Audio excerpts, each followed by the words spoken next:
of guys that two of them, that's what they do for a living, that are volunteers of ours. So they're going to be coming in, and we've got basically about a 10-page document that talks about everything from the pre-planning stages to the pricing stages to determining how much food we're ordering for this event.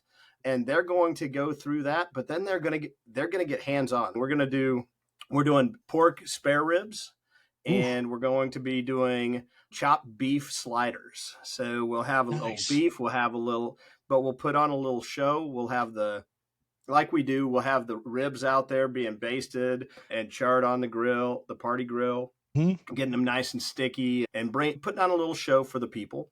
Nice. Because I truly believe if you're going to get into vending and doing catering or on-site activation, you got to be able to sell the sizzle a little bit. And having that party grill out there, do we need it? No, the ribs are done.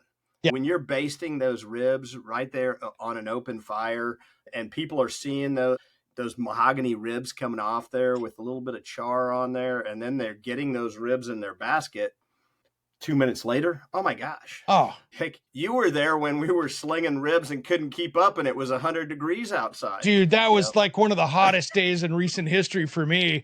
Oh. You're handing me ribs, I'm ripping them down and getting them so we can get them served up.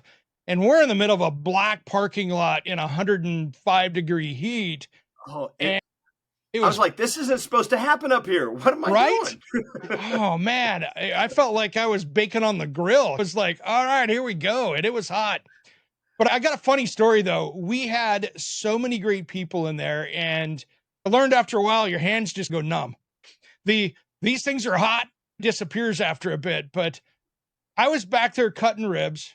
We were getting them ready. You were throwing them on my table. I was getting them served up. And we had the who's who of Food Network standing around that year. Yep. And I'm sitting there really questioning every single thing I'm doing because I am way over my culinary skis at this point. I'm a home improvement guy. And when I've got people that I've watched on Guys Grocery Games and Food Network shows that have had decades of that stuff, and I'm sitting there cutting up ribs and they're asking for me to give them ribs. And I'm like, yes, chef, here you go, chef. And I'm like, I'm questioning how I'm holding the knife, and I know how to hold a knife. You know what I mean? It's just, I was like, oh, hey, I am rolled up. I've been there when I've cooked with those guys, and they're coming over going, hey, this is amazing. And I'm like, hey, the compliments, and it's a compliment when they come over and they're like, hey, can I get some of those ribs that you're doing? It's, that, hey, you're putting out a product that these guys want to eat.